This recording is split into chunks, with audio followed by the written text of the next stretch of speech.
প্রশাসনের দৃষ্টি আকর্ষণ করে বলতেছি, নাহিদ, শাহরাজ এবং তাদের পরিবার পুরো একটা গ্যাং খুনির দল। এরা এলাকায় এসে বিপিনুরের হুমকি দিয়ে চাঁদাবাজি করে। এরা এলাকায় এসে গণহত্যার করে, সবাইকে হত্যা করার, কেউ যদি তাদেরকে অপকর্ম লিপ্ত বাধা দিতে যায় তাদেরকে গ্রেপ্তার করার, আইনের হুমকি দেওয়া, গ্রেপ্তার করার দেয়। আইন দিয়ে সবাইকে মামলা দিয়ে, এলাকার সবাইকে মামলা দিয়ে এরা হুমকি দিয়ে রাখছে।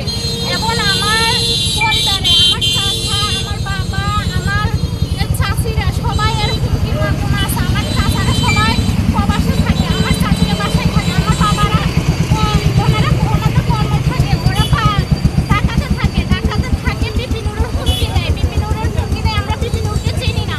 আমার চাচিদেরকে বিপিনুরের হুমকি দিয়ে 2-2.5 লাখ টাকা দাবি করে। এমন আমার চাচা ইতালি প্রবাসীর ওয়াইফকে 2বার অন্যায় ও নির্যাতন করে, ওরা বাসায় ঢুকে 2বার মারে আমার চাচিকে। এবং আমার চাচা যে আছে মুতালিফের ওয়াইফকে 2-3বার করে ঝাড়ু দিয়ে মারে এবং তাদের ওয়াইফ পুরো গ্যাং সহকারে তাদেরকে মারার পর আমাদের পরিবারের কেউ থাকে না। আমার বাবা, চাচা সবাই প্রবাসে থাকে এবং আমার বাবা তার কর্মতে থাকে। এই ঘটনায় এলাকার কেউ যদি বলতে যায় ওরা তাদেরকে নামে মামলা দেয়, তাদের নামে মামলা দেয়। এমন বিপিনুরের হুমকি দিয়ে সবাইকে চুপ করে রাখে। তখন সবাই তার অপকর্মের সন্ত্রাসের কথা বলে না, কথা বলতে চায় না, সবাই ভয় পায়, যেভাবে মামলা দিয়ে রাখে সবাইকে। এলাকায় খোঁজ নিলে আপনারা সবাই জানতে পারবেন যে ওরা কেমন। আর হচ্ছে যে কি আমার চাচিরা তো বাসায় থাকে, তাদের ছোট ছোট বাচ্চা আছে।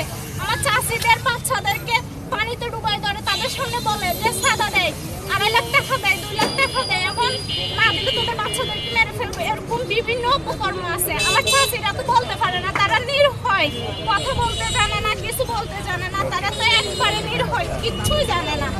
তখন তারা চুপ করে থাকে। কিছুদিন আগে শাহরাজের ছোট ভাই নীরব, তারা সবাই মিলে আমার চাচির বাসায় ঢুকে ভীষণভাবে মারধর করে এবং ওর সকল প্রায় গলার চেন আড়াই ভরির মতো এগুলো ওরা লুটপাট করে নিয়ে যায়। এখন এটা যখন একটা সমাধা পর্যায়ে যায়, ওরা সমাধায় বসে না। যখন ওইখানে কোনো মাইন্ডপূর্ণ মানুষ যায়, তাদের মুখে শাহরাজের আম্মা এবং শাহরাজের চাচি ওদের ফ্যামিলি মরিচের গুঁড়া মারে, সমাজদের চোখে মরিচের গুঁড়া মারার ক্ষেত্রে আপনারা আমার কেউ কিছু বলতে পারে না। তখন ওনাদেরকে গণদুলাই দেয়।